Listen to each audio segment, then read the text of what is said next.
هو الزمالك فين؟ النهارده الزمالك بيتعاد مع الاتحاد سيد البلد، يعني 3 ماتشات ما دقش حاجه اسمها فوز. 3 ماتشات وزي ما المستشار بيقول جايب صفقات وش القفص، ده صفقات فاسده. يعني صفقات فاسده. جمهور الزمالك اللي رايح من اخر الدنيا ورا الزمالك ده يعمل ايه؟ النهارده الماتش كله مفيش غير كورتين، كوره لدونجا من بره ال 18 وكوره تانية لعبد الغني هيد بس. وزيزو ايه يا زيزو؟ هو انت مالكش الا في ضربات الجزاء خلاص.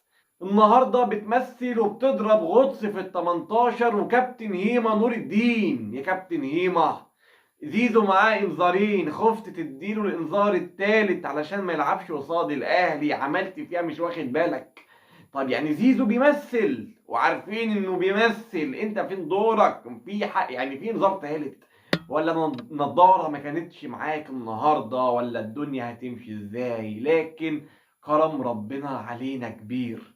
خلي رئيس النادي بتاعهم يطلع كل يوم يشتم ويهاجم ويروح يقابل وزير الشباب والرياضة. أول مرة أشوف مسؤول بيقابل شخص هربان من العدالة، عليه حكم قضائي يعني شهر مع النفاذ، ورايح يتصور مع مسؤول كبير في البلد. ازاي يعني؟ خلاص بقى كلنا يعني فهمنا الصورة ديت بتقول لك ايه، ان مرتضى فوق اي حد، فوق اي حد. وده الفرق، ده الفرق. تعال نشوفوا فرنسا النهاردة، يعني رئيس اتحاد فرنسا بيستقيل علشان ايه؟ علشان بس يعني تهكم على زين الدين زيدان. واحنا عندنا رئيس نادي ما خلاش حد في البلد من اصغر واحد لاكبر واحد، امه وابوك وكلام ده ولا اي حاجة، لكن خليه هو في مكانه. والزمالك ده اداؤه في الماتش النهاردة يعني بلح.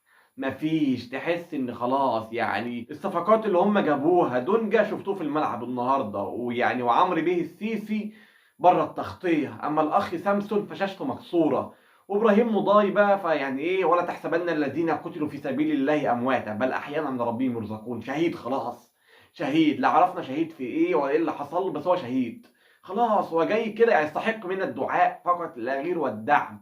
دي صفقات الزمالك اللي رئيس نادي الزمالك كان بيقول لك انا خدت وش القفص.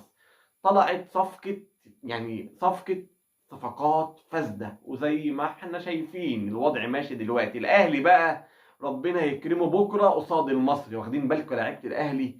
يعني ما فيش حل الا الفوز بكرة، لان الزمالك من 9 بونت واخد 2 وضيع 7. فاحنا نستغل الدنيا عشان بعد كده هنقابل الزمالك. اما الاخ ابراهيم نور الدين فالله يسامحك، لان كان زمان زيزو مش في ماتش الاهلي، لكن ما نقدرش المعلم ابراهيم نور الدين قال ايه، ما خدش باله. خليها ما خدش باله عشان ما نخشش في ذمم حد. لكن 1-2 الزمالك راح فين؟ اما بقى اخر 5 دقايق في الماتش جماهير الزمالك ادوا اللي في النصيب، لكن تجاوزوا كالعاده للحكام. يا ترى هنشوف بقى الرابطه هتعمل ايه المره دي؟ وانا مش بسخن حد على الجماهير، الجماهير جماهير، بس اتمنى يبقى على الجميع، ما يبقاش فيه كلب ميكالين يا سياده العميد او العقيد مع احترامي ليك ثروت سويلة. يا ترى ايه النظام معاك؟